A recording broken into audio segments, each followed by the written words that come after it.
தேவனுடைய பிள்ளைகளே, இந்த நாளிலே நான் ஒரு கண்ணாடி வாங்கியுள்ளேன். என்னுடைய கண்கள் மிகுந்த ஒளி கம்மியாக இருந்தது. அதனால் எழுத்துக்கள் எல்லாம் மங்கலாகவே தெரிந்து கொண்டிருந்தன.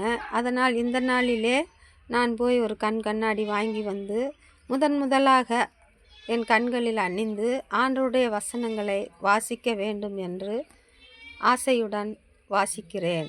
இதோ உங்கள் மத்தியிலே இன்றைய தேவ பிரசன்னம். சங்கீதம் 18ஆம் அதிகாரம். என் பலனாகிய கர்த்தாவே, உம்மில் அன்பு கூறுவேன்.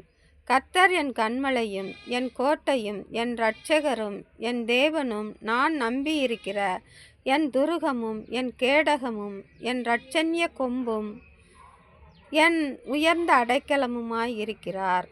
துதிக்கு பாத்திரராகிய கர்த்தரை நோக்கி கூப்பிடுவேன். அதனால் என் சத்துருக்களுக்கு நீங்களாகி ரட்சிக்கப்படுவேன். மரணக்கட்டுகள் என்னை சுற்றி கொண்டது. துர்ச்சன பிரவாகம் என்னை பயப்படுத்தினது. பாதாள கட்டுகள் என்னை சூழ்ந்து கொண்டது. மரண கண்ணிகள் என்மேல் விழுந்தது. எனக்கு உண்டான நெருக்கத்திலே கர்த்தரை நோக்கி கூப்பிட்டு என் தேவனை நோக்கி அபயமிட்டேன். தமது ஆலயத்திலிருந்து என் சத்தத்தை கேட்டார். என் கூப்பிடுதல் அவர் சந்நிதியில் போய் அவர் செவிகளில் ஏறிற்று. அப்பொழுது பூமி அசைந்து அதிர்ந்தது. அவர் கோபம் கொண்டபடியால் பர்வதங்களின் அஸ்திபாரங்கள் குலுங்கி அசைந்தது. அவர் நாசியிலிருந்து புகை எழும்பிற்று. அவர் வாயிலிருந்து பட்சிக்கிற அக்கினி புறப்பட்டது. அதனால் தழல் மூண்டது. வானங்களை தாழ்த்தி இறங்கினார். அவர் பாதங்களின் கீழ் காரிருள் இருந்தது. கேருபின் மேல் ஏறி வேகமாய்ச் சென்றார். காற்றின் செட்டைகளை கொண்டு பறந்தார். இருளை தமக்கு மறைவிடமாக்கினார். கரும்புணல்களையும் ஆகாயத்து கார்மேகங்களையும் தம்மை சூழ கூடாரமாக்கினார். அவருடைய சந்நிதி பிரகாசத்தினால் அவருடைய மேகங்கள் பறந்து விலகிற்று.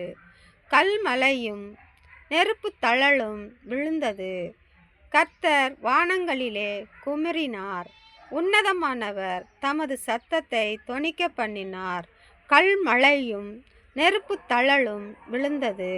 தம்முடைய அம்புகளை எய்து அவர்களை சிதறடித்தார். மின்னல்களை பிரயோகித்து அவர்களை கலங்க பண்ணினார். அப்பொழுது கர்த்தாவே, உம்முடைய கண்டிதத்தினாலும் உம்முடைய நாசியின் சுவாச காற்றினாலும் தண்ணீர்களின் மதகுகள் திறவுண்டு பூதலத்தின் அஸ்திபாரங்கள் காணப்பட்டது.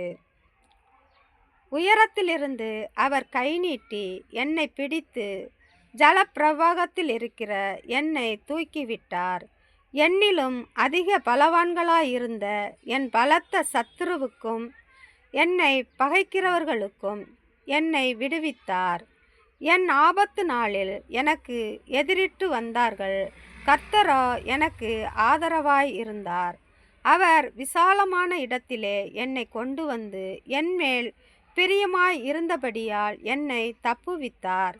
கர்த்தர் என் நீதிக்கு தக்கதாக எனக்கு பதிலளித்தார். என் கைகளின் சுத்தத்திற்கு தக்கதாக எனக்கு சரி கட்டினார். ஆமேன்.